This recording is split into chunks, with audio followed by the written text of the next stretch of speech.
At first glance, Roblox games look simple, fun and colorful. But what if I told you that behind all the bright visuals, there's a system that's designed to pull you in and drain all of your money? In today's video, I'll be covering all the biggest Roblox games that use psychological tricks to control you without you even knowing. Let's start with the basics. Dopamine. This brain chemical is released when we experience something rewarding, like leveling up or hatching a legendary pet. The most well-known games that use this are Pets Go and Pet Simulator 99. They're both made by the same person, Build Into Games, also known as Preston Parks. He's known for his insane monetization tactics to pretty much drain all of your credit card. Dopamine hits are heavily abused in his games. For example, Pet Simulator 99. Every time you break a coin pile or open an egg, you're presented with a very satisfying sound and visually appealing effects.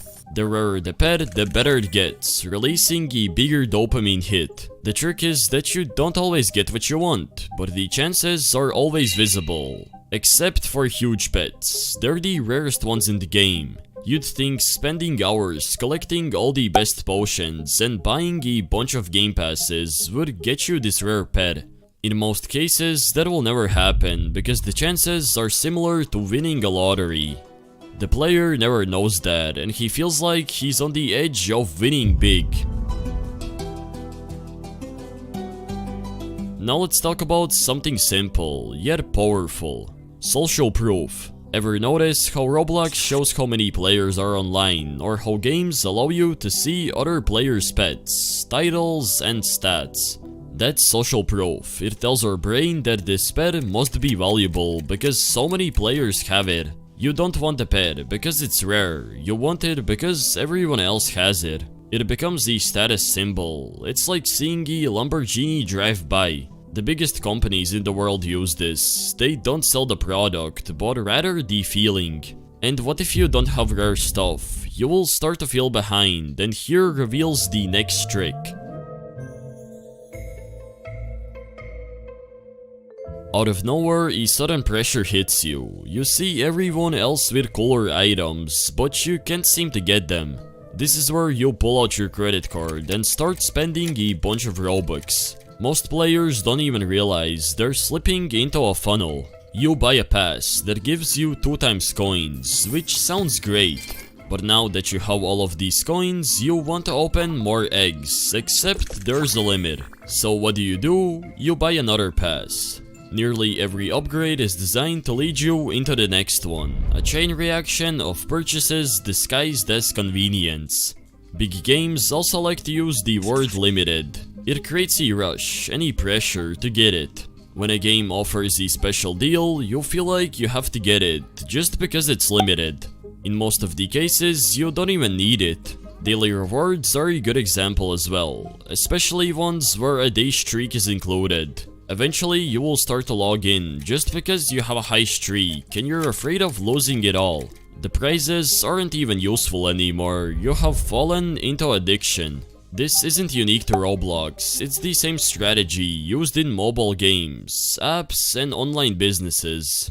The next trick is by far the most effective, but before I reveal it, let me tell you about my website. I created it to help new developers start off their journey. You can get pre-made game templates and high-quality asset packs that I have used to create successful games. There are also free systems to help you understand the basics. To check these out, visit my website, linked in the video's description.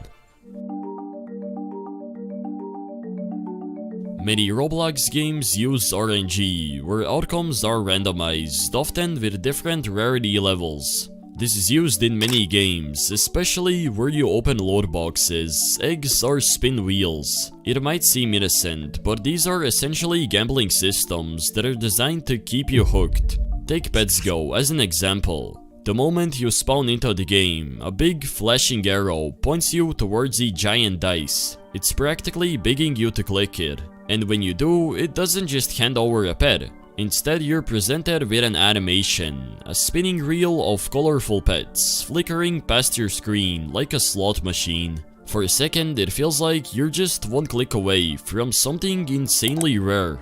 But let me tell you that the pet that you're going to get is always predefined. All the rare ones that you saw are meaningless. The excitement of maybe getting something rare triggers dopamine and puts you in a loop until you actually get that pet.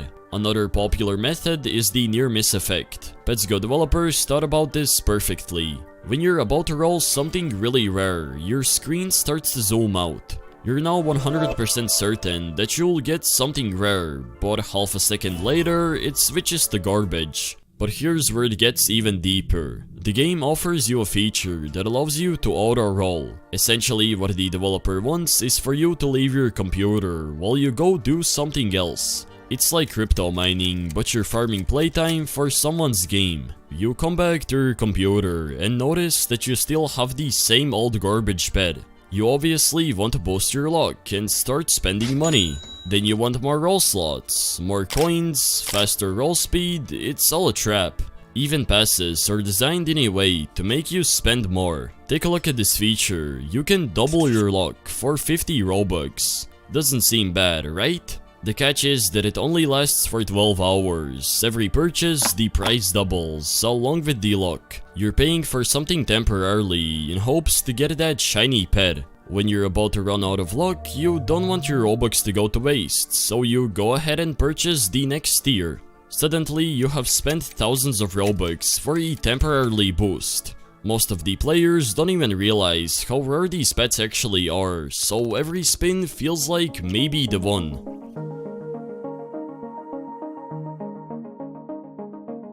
Have you noticed that most games visually create a path that you have to follow? There's no time for confusion. For example, upon joining Pet Simulator 99, you're presented with sound effects, coins, and most importantly, a big flashing arrow. It tells you exactly where to go, what to click, and what to do. You're not thinking, you're following. After opening a single egg or breaking a pile of coins, you're rewarded with flashy effects and sounds. You're essentially being rewarded for nothing, but why? Early engagement is everything. Developers know if they can hook you for the first few minutes, you're far most likely to keep playing and spending money. After the first few minutes, the pace slows down, progress feels slower, eggs are much more expensive, and you can't seem to get those rare pets. That's when the shiny shop button becomes your next reward. All these passes start to feel really tempting. The game doesn't want you to find your own path, because then there's a risk of confusion and it kills conversion. What might seem friendly is actually a system that controls you. Roblox is fun, but it's also a business. Many people make a living off that. The biggest games are designed by teams who understand monetization, psychology, and game design. Not all developers have bad intentions. The system itself rewards those who keep playing and also paying. Your game needs to have good statistics in order for Roblox to push it further. It's a big pyramid. The owner, David Bezitsky, is on the top. But most of the work is done by developers who make games in order to hopefully make a profit. Then going further are players who spend Robux that give developers money, and developers give money to David Bezitsky. It's a genius system. The point of this video isn't to shame developers. I happen to be one myself, and most of us just want to make a popular game. But it's impossible without adapting to Roblox systems. At the end of the day, developers also have to make a living, but some choose to insanely abuse it. Let me know which game do you think is the most manipulative. Anyways, don't forget to smash that subscribe button. Hopefully you guys enjoyed. Have a great rest of your day, and peace.